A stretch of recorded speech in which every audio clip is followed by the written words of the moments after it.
Esse é o podcast Áreas Contaminadas, um dos canais de divulgação científica da ECD Training. Eu sou Marcos Tanaka Reis, sejam bem-vindos e bem-vindas. Estamos no ano 2 do podcast. Sigam a gente também no YouTube, canal ECD Training, no Instagram, @ECDambiental, no Telegram, canal Áreas Contaminadas. Assine a nossa newsletter e fiquem conectados.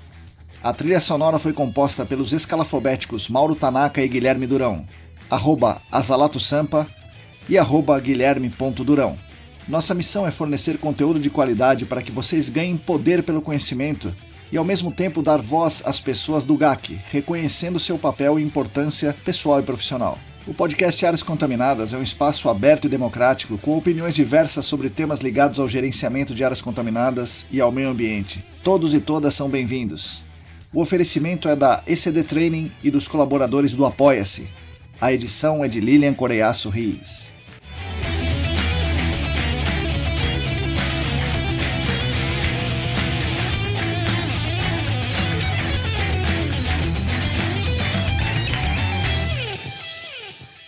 Olá!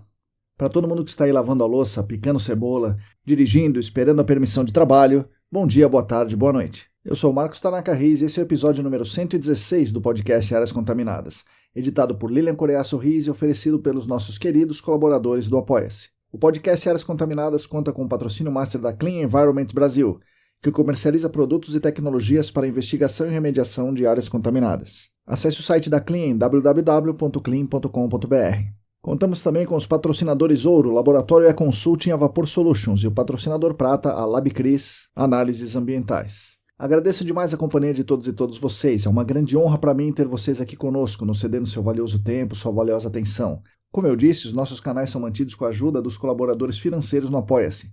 Quem quiser e quem puder contribuir financeiramente conosco será muito bem-vindo, muito bem-vinda, e ajudará não só a mim, mas toda a nossa comunidade, garantindo a continuidade e lançamentos de conteúdos gratuitos para todas e todos, aqui no podcast e lá na newsletter. Para fazer essa contribuição financeira é só acessar o site apoia.se/ecdambiental. É simples, é seguro e você escolhe como fazer esse pagamento, se é com boleto, se é com cartão, etc. Bom, eu gostaria de aproveitar e deixar público meus agradecimentos aos nossos colaboradores financeiros, que querem e que podem contribuir com a gente. Com a nossa ideia de compartilhar aí conhecimento sobre o gerenciamento de áreas contaminadas, mas também sobre ambientalismo, sobre meio ambiente, sobre ciência, economia, e que compartilham também com a nossa ideia de tentar construir um mundo melhor e mais justo para todo mundo. Os nossos apoiadores financeiros atualmente são os seguintes: Ábila de Moraes, Alisson Dourado, Alan Humberto, André Souza, Átila Pessoa, Augusto Amável, Beatriz Lucassac, Bruno Fiscuc, Bruno Baltazar, Bruno Bezerra, Bruno Bonetti, Calvin Ossi, Cristina Maluf, Daiane Teixeira, Daniel Salomão, Diego Silva, Fabiano Rodrigues, Felipe Nareta, Felipe Ferreira, Heitor Gardenal, Heraldo Giachetti, Gilberto Vilas Boas, Guilherme Corino, João Paulo Dantas, João Lemes, José Gustavo Macedo, Joyce Cruz, Juliana Mantovani, Larissa Macedo, Larissa dos Santos, Leandro Freitas, Leandro Oliveira, Lilian Puerta, Luana Fernandes, Luciana Vaz, Luiz Ferreira, Marina Mello, Mariluz Gomes, Paulo Negrão, Pedro Astolfi, Rafael Godoy, Renato Kumamoto, Roberto Costa, Rodrigo Alves, Sandra Pacheco, Silvio Almeida, Tamara Dias, Tatiana Citolini, Tatiana Grilene, Thiago Soares, Wagner Rodrigo, William Taqui e mais 6 apoiadores anônimos. Muito obrigado a vocês que são os principais responsáveis aqui pela manutenção dos nossos canais de divulgação.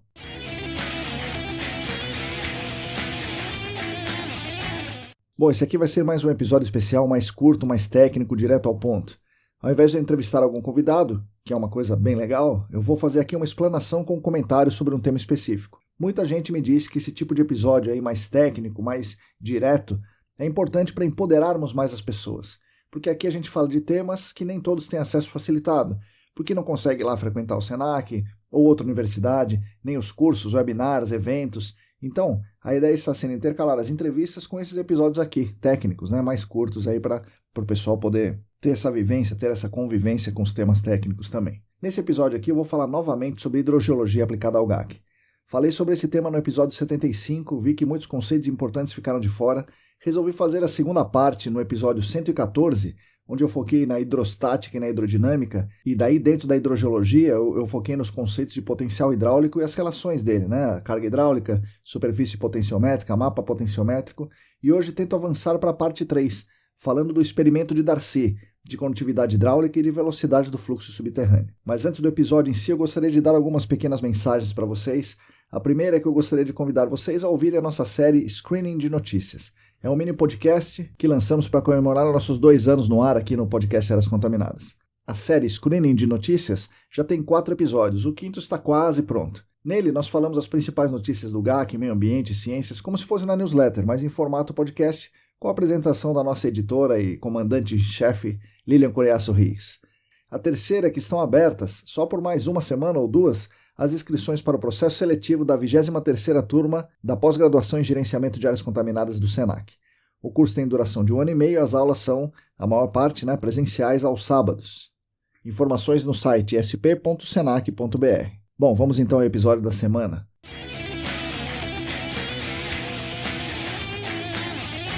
Vamos começar falando pelo experimento de Darcy. O Henri Darcy era um engenheiro francês que fez vários experimentos e publicações que melhoraram muito o nosso entendimento sobre a hidráulica. Um deles, em particular, um desses experimentos, nos acompanha até hoje no GAC. Estabelece alguns dos conceitos mais importantes do nosso trabalho. Então, precisamos muito agradecer ao grande senhor Darcy. Antes de falar do experimento em si, eu gostaria de esclarecer o conceito de vazão. Vazão é quanta água ou qual volume de água que passa por uma superfície, passa por uma área em um determinado tempo. Por exemplo, quanta água sai por uma torneira ou por um chuveiro por hora, ou quanta água sai da célula de fluxo por minuto. Isso, então, volume pelo tempo, isso é a vazão. A vazão pode ser medida nesses casos em que eu falei, pode ser medida tranquilamente, mas no caso de um rio, por exemplo, como é que ela pode ser medida, como é que ela pode ser determinada? A vazão é a multiplicação, então, da superfície pela qual a água passa, obviamente por uma superfície perpendicular ao fluxo, multiplica-se essa área, essa superfície, pela velocidade com que a água passa por essa superfície. Então, a multiplicação da área transversal ao fluxo pela velocidade do fluxo nos dá também a vazão. No nosso exemplo do rio, a superfície pela qual a água passa é medida em metros quadrados, a superfície transversal ali do leito do rio. Se medirmos a velocidade da água que passa por essa superfície em metros por segundo, por exemplo, quando multiplicarmos as duas grandezas, teremos aí metros cúbicos por segundo. Metros cúbicos por segundo é a medida da vazão. Então a gente pode calcular a vazão obtendo a área da seção transversal e multiplicando pela velocidade do fluxo do rio, uma vez que é muito difícil medir diretamente a vazão de um rio. E aí, por outro lado, no caso da torneira, a gente consegue facilmente medir a vazão da torneira. E consegue também tranquilamente medir a área da superfície por onde sai a água da mangueira. Tendo essas duas medidas, nós podemos, com uma relativa facilidade, calcular a velocidade com que a água sai pela torneira. Basta dividir a vazão, que sai da torneira, pela área dessa seção transversal, aí, pela seção da boca da torneira. Aí, a gente dividindo a vazão pela área, nós temos a velocidade com que a água sai da torneira. Obviamente, nós temos que acertar as unidades aí. Então, se a gente mantiver uma vazão fixa, se reduzirmos a área da superfície pela qual a água tem que passar, por exemplo, estrangulando a saída de água da torneira, a gente certamente vai aumentar a velocidade com que a água passa por ali, para você manter a mesma vazão. Se você dá uma fechadinha na torneira e tem que manter a mesma vazão, você percebe que a água sai com muito mais velocidade. E também é fácil a gente perceber que se a gente mantiver a área fixa, ou seja, a mesma superfície por onde sai a água, quando a gente aumenta a vazão, a gente aumenta a velocidade. Então a velocidade é diretamente proporcional à vazão.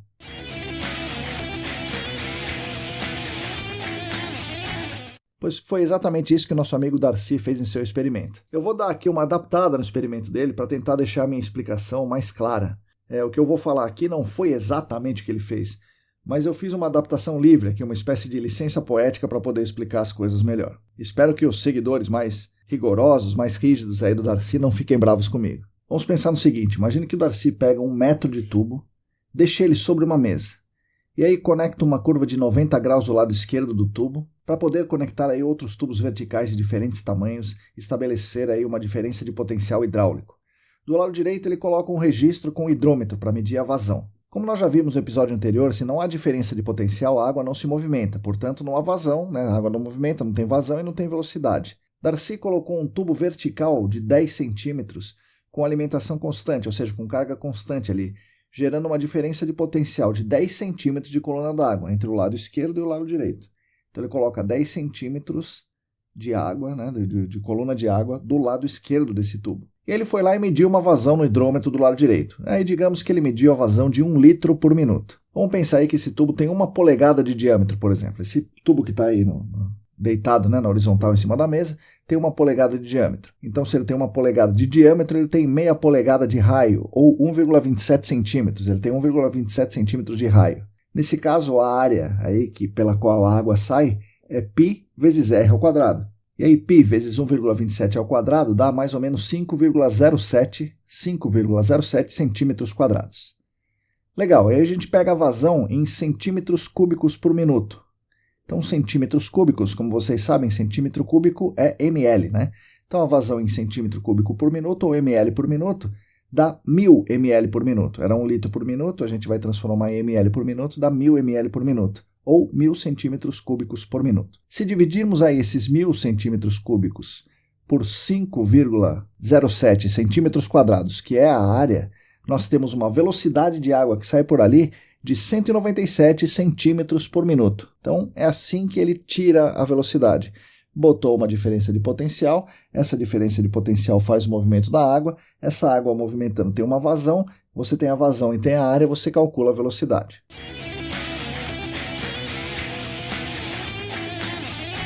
Legal, ele fez esse experimento, bacana. Legal, calculou a vazão, mediu a vazão, calculou a velocidade, tudo certo. Aí ele pegou e colocou uma diferença de potencial não de 10 centímetros, mas de 20 centímetros de coluna de água. Quando ele faz isso, ele percebeu que a vazão dobrou para 2 litros por minuto. Não mais 1 litro por minuto, e sim 2 litros por minuto. E com isso, refazendo as contas, ele percebe que a velocidade também dobra.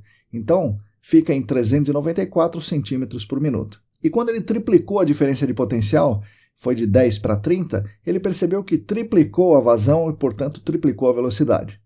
Com isso, então, ele concluiu que a velocidade da água, ou velocidade do fluxo de água, é diretamente proporcional à diferença de potencial hidráulico. Então, essa foi a primeira conclusão, muito interessante. A velocidade é proporcional à diferença de potencial hidráulico.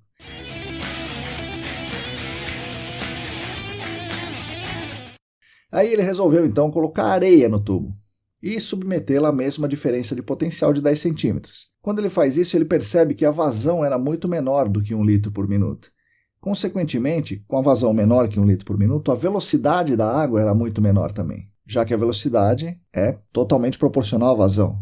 Como a única diferença entre uma situação e outra foi a areia colocada, então ele concluiu que era esse material, ou seja, a areia, nesse caso, né, nesse nosso exemplo, era a areia que causava um retardamento na água, uma redução na velocidade da água. E aí, com a mesma areia, ele dobrou a diferença de potencial e a velocidade do fluxo dobrou. A vazão e a velocidade dobraram também. E aí ele triplicou a diferença de potencial e a velocidade também triplicou a partir daquele valor menor, mas ela triplicou também. De modo que, ainda que haja uma redução na velocidade por causa do material colocado no tubo, por causa da areia, esse material não altera a relação direta entre diferença de potencial e velocidade de fluxo. Nesse momento, Darcy concluiu que a velocidade de fluxo é igual à diferença de potencial multiplicada por uma constante. Na fórmula há um sinal negativo, né, negativo entre aspas, porque a constante, primeiro porque a constante age no sentido contrário ao do fluxo, né? E o fluxo também ocorre no sentido oposto ao do maior potencial. Ele vai do maior potencial para o menor. Então é como se o potencial decrescesse com o fluxo, por isso tem aquele sinal de menos ali, né? Que serve para dar uma enganadinha na gente, mas é um sinal de menos só para dizer que o sentido é do decrescimento do potencial hidráulico. Bom, essa constante decorrente da areia que ele colocou, o Darcy deu o nome de condutividade hidráulica e deu como símbolo a letra K maiúscula. Então a letra K maiúscula representa a condutividade hidráulica. Quanto maior essa constante, mais facilmente a água flui por esse material. Então essa constante, a condutividade hidráulica, representa quanto aquele material que ele colocou num tubo ou material que está presente na natureza permite que a água ande por ele, ande pelos poros dele.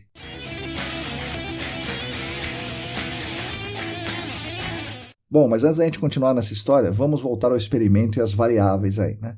Após ele verificar a existência desse retardamento em decorrência do material, o nosso amigo Darcy fez outra modificação. Ele manteve a diferença de potencial em 10 centímetros de coluna de água e prolongou o tubo.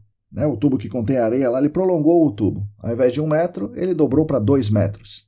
Colocou a mesma areia da mesma forma e fez o experimento de novo e verificou que a vazão e a velocidade caíram pela metade.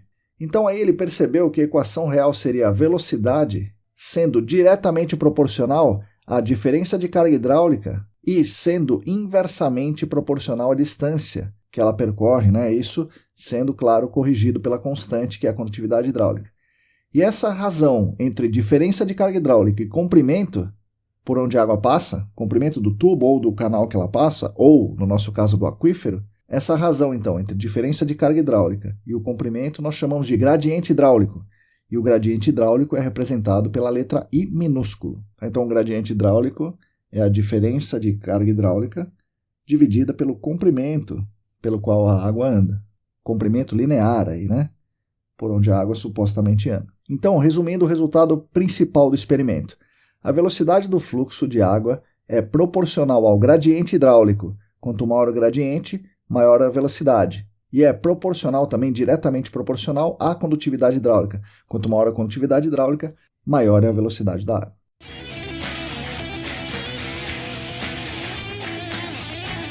Bom, legal. Vamos falar alguns pequenos detalhes adicionais aí do experimento. Após esse sucesso no experimento, ele teve uma outra ideia. E se ao invés de água, ele colocasse mel? Ao repetir o experimento, então, usando mel, ele concluiu que a relação permanece. A velocidade do fluxo é diretamente proporcional ao gradiente hidráulico. No entanto, a velocidade é significativamente menor, porque a constante, nesse caso, muda.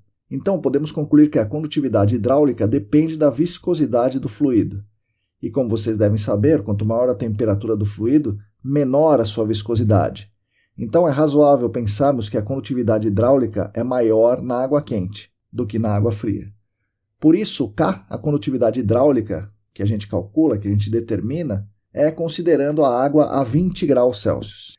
Existem algumas pequenas correções a fazer quando a água está numa temperatura diferente, mas, no entanto, a diferença é muito pequena, então dá para a gente considerar o mesmo valor aí nas nossas águas subterrâneas, com uma temperatura aí girando ao redor dos 20 graus, né? 20, 22, 25, 18.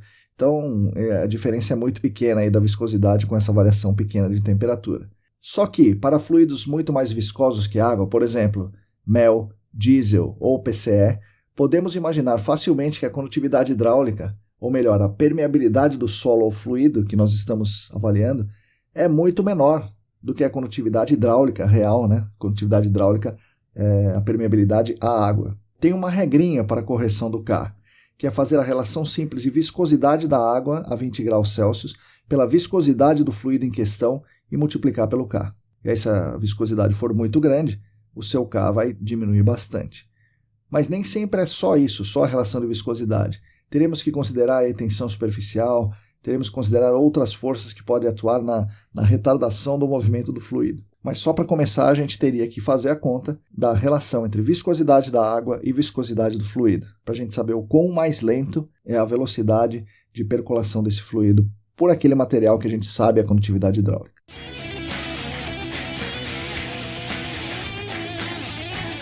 Outro ponto curioso, eu queria falar sobre uma certa confusão nos nomes e nos conceitos. A geologia chama de permeabilidade a capacidade do material de transmitir fluidos, sendo essa, então, uma característica intrínseca do material, e ela é medida em área, em metros quadrados, em centímetros quadrados. É uma medida meio estranha, mas é isso aí. Essa a geologia chama de permeabilidade. E aí, a geologia também chama, então, de condutividade hidráulica a função dessa permeabilidade. Então, a nossa condutividade hidráulica, que nós estamos falando aqui do experimento de Darcy, é função da permeabilidade, que nós acabamos de falar, da viscosidade, da densidade do fluido, da aceleração da gravidade. E como a condutividade hidráulica, então, é função de todas essas coisas, para corrigir as unidades, a característica própria do material, que seria uma constante nessa fórmula, para a gente poder extrair uma relação, essa constante ficaria com uma unidade em metros quadrados, em centímetros quadrados, metros quadrados. Então, a unidade básica da permeabilidade para a geologia é Darcy. E um Darcy vale 10 a menos 12 metros quadrados. Então, isso é interessante. A gente saber um Darcy vale 10 a menos 12 metros quadrados. Isso é a geologia. Mas vem a mecânica dos solos e define permeabilidade como a facilidade com que os fluidos percolam em um solo. A facilidade que os fluidos têm de percolar em um solo. Ou seja, a mecânica do solo chama de permeabilidade o que nós chamamos de condutividade hidráulica. Isso embanana muito a gente, Isso confunde bem a nossa cabeça. É importante a gente tentar entender de onde vem a pergunta para nós, para a gente tentar responder adequadamente. Eu recomendo chamar a característica intrínseca própria do material de permeabilidade intrínseca. Tá? Então a gente pode chamar aquilo de permeabilidade intrínseca, e medido em metro quadrado ou em Darcys. E a condutividade hidráulica, a gente chama de condutividade hidráulica mesmo, né? Evitando usar o termo permeabilidade, que é para não dar confusão, para não confundir ninguém. Então eu recomendo usar permeabilidade intrínseca para a característica do material e condutividade hidráulica para aquilo que nós estamos falando aqui, a facilidade que o fluido tem de percolar por um material.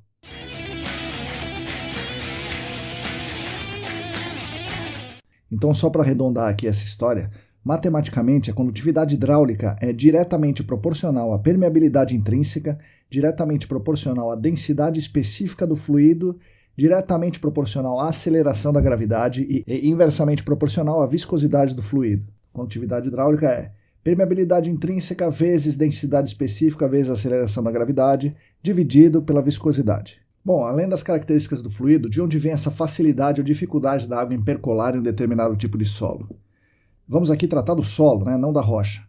Bom, essa facilidade vem basicamente do tamanho dos grãos, do arranjo desses grãos, do tamanho dos poros e de eventuais estratificações nesse material.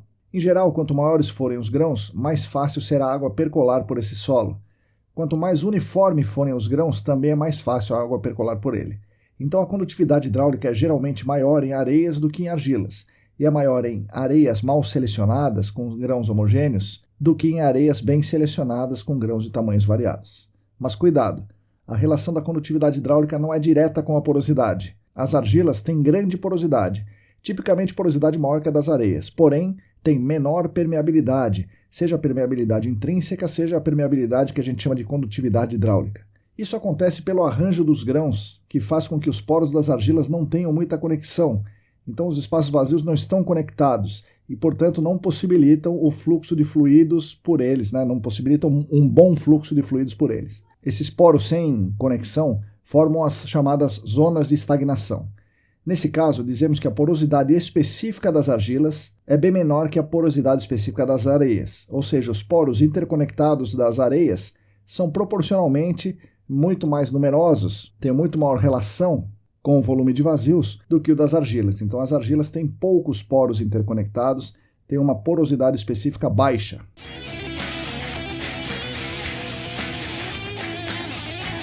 Bom, então a condutividade hidráulica é medida em metros por segundo ou em centímetros por segundo.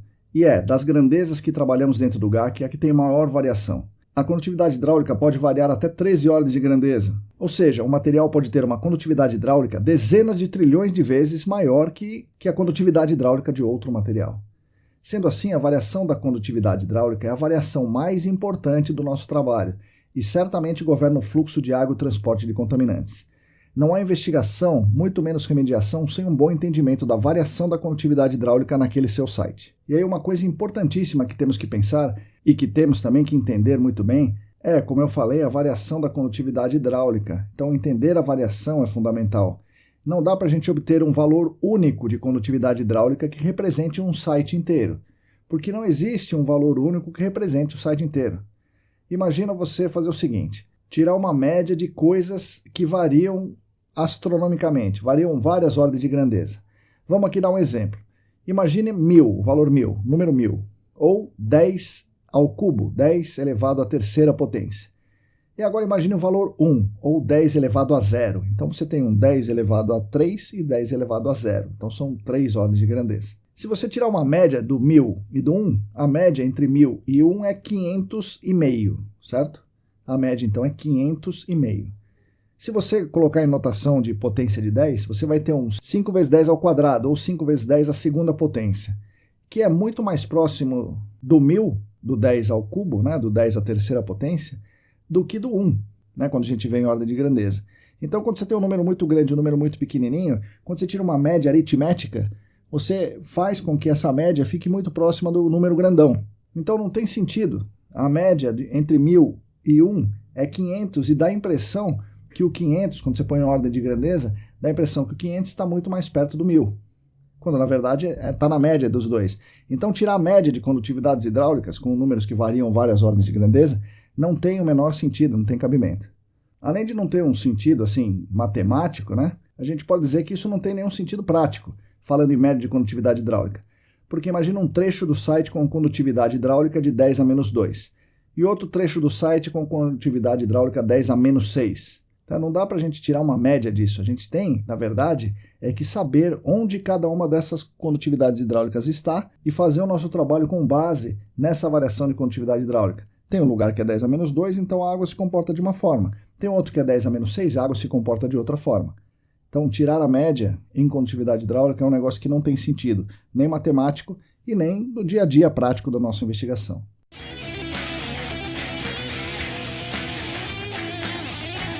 Mas legal, então sabemos que a velocidade do fluxo, obtido pelo Darcy no seu experimento, é a multiplicação do gradiente hidráulico pela condutividade hidráulica, certo? Essa é a velocidade do fluxo, chamada velocidade do fluxo de Darcy, que a gente pode extrapolar para a velocidade da água subterrânea, mais ou menos.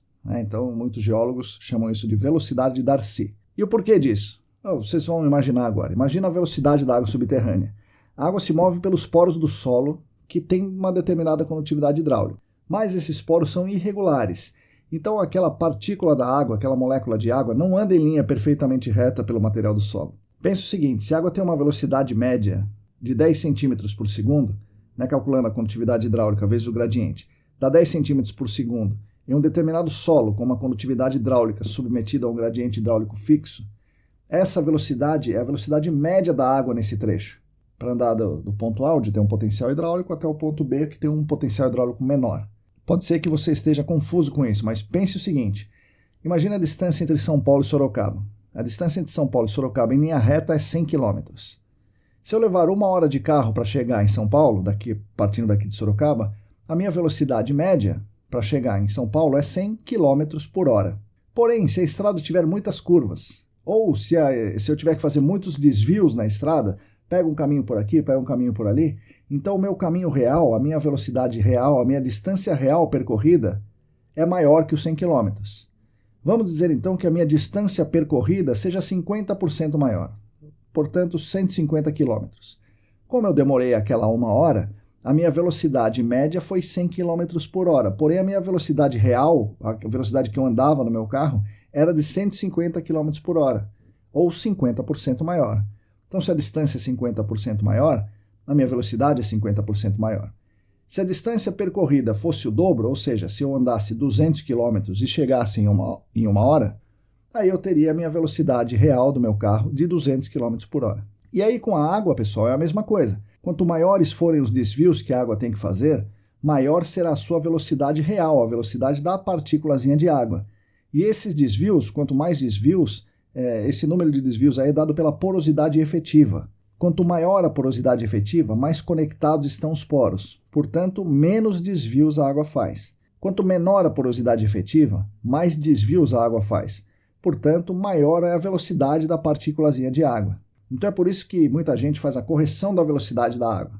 Diz que a velocidade real da água é a velocidade de fluxo de água, essa velocidade de fluxo de água que é dada pela equação de Darcy, dividir esse valor pela porosidade efetiva. Nesse caso, a velocidade, entre aspas, real da partícula de água seria o gradiente vezes a condutividade hidráulica dividido pela porosidade efetiva. Como a porosidade efetiva é uma fração, é um número menor que 1, o número entre 0 e 1, você vai dividir por um número entre 0 e 1, a velocidade real é sempre maior que aquela velocidade obtida pela equação de Darcy. Então muita gente faz isso, a correção, então, para essa velocidade da partícula de água se movendo pelos poros. Mas atenção, muita atenção, porque agora é uma coisa assim muito, muito importante. Essa correção para a velocidade, considerando a porosidade efetiva, é para a velocidade real da partícula da água, a chamada velocidade de arraste dessa água. Essa velocidade de arraste é calculada com o objetivo de avaliar se essa velocidade é capaz de causar um fluxo turbulento ou de arrastar partículas em uma fundação, entre outras aplicações. Para o nosso caso, a velocidade da água subterrânea em um aquífero homogêneo e uniforme, e aí nós vamos considerar que nós estamos falando de uma única unidade de estratigráfica, um aquífero homogêneo e uniforme é uma unidade de estratigráfica. Se você tiver uma única unidade de estratigráfica, você tem que ter uma única unidade de estratigráfica para fazer qualquer avaliação do seu site. Nessa unidade de estratigráfica, a velocidade da água subterrânea entre o ponto A e o ponto B, que tem uma diferença de potencial, que tem um gradiente hidráulico, é dada pela equação de Darcy sem correção nenhuma. Porque o experimento de Darcy se valeu dessa condição. E não importa quanto a água desvia por essa unidade do estratigráfico, o que importa é em quanto tempo ela percorre a distância. porque você quer saber em quanto tempo o contaminante dissolvido nessa água subterrânea percorre essa distância. Não importa se ele faz desvios, se a velocidade de arraste da partícula é maior ou menor. Você quer saber quando que a água com o contaminante vai chegar no ponto B, no seu receptor. Portanto, você não tem que corrigir nada.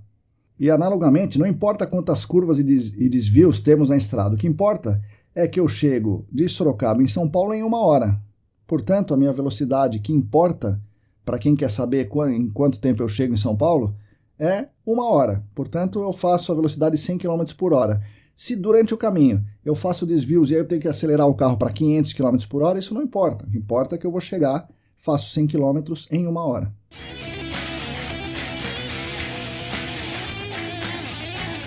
Isso pode ser um pouco controverso, porque a hidrogeologia clássica diz que nós temos que corrigir a velocidade pela porosidade efetiva, porque experimentalmente foi observada uma velocidade de fluxo maior do que a calculada com base no gradiente de condutividade hidráulica. Então eles fizeram experimento, por exemplo, com um traçador, que vai ser objetivo de um outro podcast lá na frente, e constataram que a velocidade da água subterrânea é maior do que aquela esperada pelo gradiente de condutividade hidráulica. E aí eu rebato aqui dizendo que as observações experimentais, provavelmente, por ser da hidrogeologia clássica, provavelmente consideraram poços de seção filtrante longa, que embora esteja no chamado aquífero livre, provavelmente conecta várias unidades hidroestratigráficas. E várias unidades hidroestratigráficas têm vários Ks diferentes. Nesse caso, a condutividade hidráulica medida em algum poço aí, poço de monitoramento de seção longa, é uma condutividade hidráulica média, ou condutividade hidráulica equivalente, de todas aquelas unidades atravessadas pelo poção. Portanto, essa condutividade hidráulica já é uma medida irreal, e é por isso que provavelmente ele se enganou no cálculo da velocidade esperada para a água subterrânea. E aí imagina a média, a condutividade hidráulica média de todas as unidades em um poço. Por ser média, sempre vai ter uma unidade estratigráfica com valor de K maior que o da média. Então, a velocidade da água é dada por essa unidade mais condutiva, e a água por essa unidade que é mais condutiva chega antes no posto de observação, dando a impressão que devemos corrigir a velocidade pela porosidade efetiva. Mas, na verdade, o que nós temos é que instalar postos de monitoramento em uma única unidade estratigráfica, o que é difícil de ser feito. Ainda mais olhando para a escala de uma cidade, que a hidrogeologia clássica olha, uma bacia hidrográfica e tal. No nosso caso, na escala do site, a gente tem que instalar o poço em uma única unidade estratigráfica e fazer o cálculo da velocidade sem corrigir pela porosidade efetiva. Para nós, a porosidade efetiva não faz diferença no cálculo da velocidade da água subterrânea.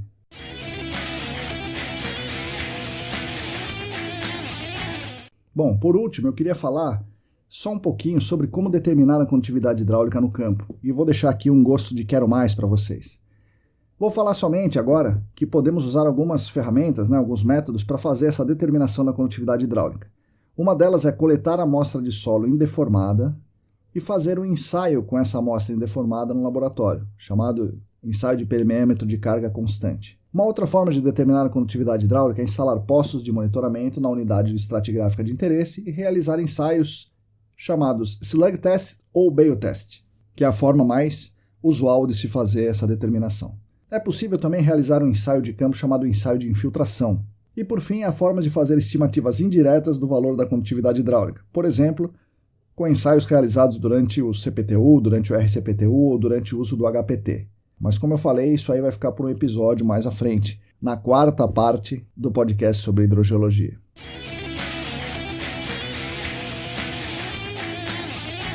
Bom, espero que tenham gostado do experimento de Darcy e que tenham aceitado a minha licença poética para a interpretação desse experimento. Aliás, o Darcy não inventou, mas ele melhorou e popularizou o uso do tubo de Pitot, que usamos até hoje para medir velocidades de fluxo em muitas unidades aí de tratamento, inclusive em operações unitárias ligadas à remediação. Então o tubo de Pitot também tem a mão do Darcy ali.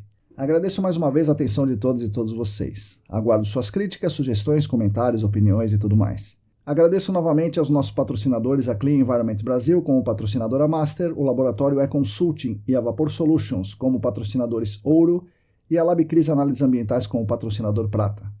Nós da SD Training, junto com vocês, continuaremos lutando por um mundo melhor e mais justo para todas e todos e para as futuras gerações. Sigam a gente nas redes, YouTube, Telegram, Facebook, Instagram, assinem a nossa newsletter e fiquem conectados. Repetindo, se você quiser e se você puder, Contribua financeiramente conosco. O site é apoia.se/ecdambiental. A todas e todos vocês, muito obrigado e até a semana que vem.